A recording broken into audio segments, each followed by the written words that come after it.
this has been phenomenal. I want to open the floor real quick just to see, do you guys have any last words of wisdom, advice, or anything that you would want our audience to know as we wrap up on this particular conversation, marriage after children? The floor is open for a few moments. I was just thinking about who may be tuning in or watching that they're not having the experience that the three of us are having, and how we can come alongside them to pray with them or to give them words of encouragement as well. But I'm sure for some it could be hard. They may be saying, "Well, I'm struggling, or I didn't have it like that, or now life after children, maybe my marriage is falling apart." So I don't know. I'm just feeling that there could be some 2, 3, or more who may watch this now or later and think of that. So, and in my saying that, my words of encouragement to that person would be to talk with someone. Find that confident, that person that you can talk with, that you can be honest with, that you can trust. And as Brenda said, maybe it's a counselor, maybe it's a marriage counselor, maybe it's just a therapist for you to speak with, but that to tap into that. So yeah, that was just pulling on me. Right. And I would think, ditto to what Gail is saying, but I would say as well, you have to begin to surrender yourself to God.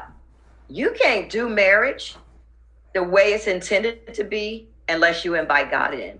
And I know some people say, well, I'm not about all that God thing. And some people say, yeah, I believe in a higher power or whatever. But when you sit down and think about it, a tangible answer to that, you didn't create yourself. You didn't wake yourself up. You didn't feed yourself. None of those things you did on your own. So you have to surrender your will into God's will. Now, Annette and Gail and myself, along the way, we've had some ups and some downs. Yeah. But we stand here encouraging those that are listening. Yes. None of us would have made it without surrendering that will, that strong feminine will to God. Even when you talk about forgiveness, there is no real way to totally forgive without God being involved. Now, you can say you forgave, but our actions say we really didn't. And some of our words, we really didn't. I don't know about anybody else that's listening on here.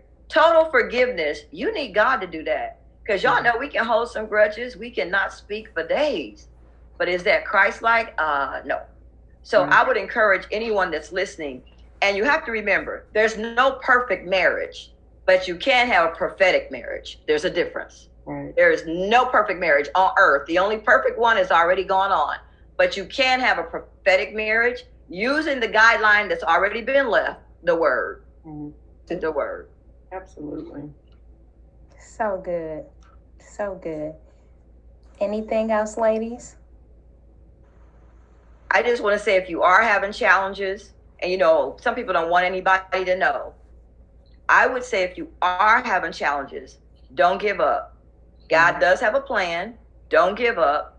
And I would say seek the help that you need. But don't seek it from someone that's a reporter for the Columbus Dispatch. Right. Seek the help that you need. That's somebody that's going to be encouraging and confidential and not sit in the seat of judgment. Seek that. Don't suffer in silence, because silence, it could be a killer. Silence can be a killer. But if you are having challenges, I beg you to please seek help. And it may not be your mother. It may not be your father. It may be somebody that's outside of the family that can be objective. And so I really would encourage you, if that's the case. And if you're not having challenges, keep it that way. Make tomorrow better than today in your relationship. Better preach, Brenda. Come on. Get her offering, y'all. This has been wonderful, wonderful, wonderful. I am hoping that everybody that tuned in took some notes or will watch a replay. I know I'm over here quiet because I'm learning, okay? And that's what I love about Real Talk. We can always learn from one another. I always say never stop learning. And so, again, I want to say thank you, Miss Brenda, Miss Gail, Miss Annette. Thank you so much for your time, for dropping these nuggets, these wisdom nuggets. This will be live on the Facebook Live page. I will also probably create some snippets that we can share around. Sharing is caring. So we are, again, so glad that you guys were able to be a part today. We're glad for all of our online audience. And we just ask you also to invite anyone else that you know could definitely benefit or be enhanced, have their lives enhanced from just the knowledge and the support. And really the key word I love about Real Talk is the whole heart is that we have unity. We may not have the same storyline. We may not understand each other's journey. So what? You know, get what you need and move on. But everybody needs somebody else's story. So ladies, again, thank you so much for being a part of today's conversation. So rich, so rich. We will have you back again. So no, I'll be calling. But this will wrap up today's conversation. Thank you again. Stay tuned to Marriage the Real Talk. Until next time, everybody have a wonderful, wonderful rest of your day.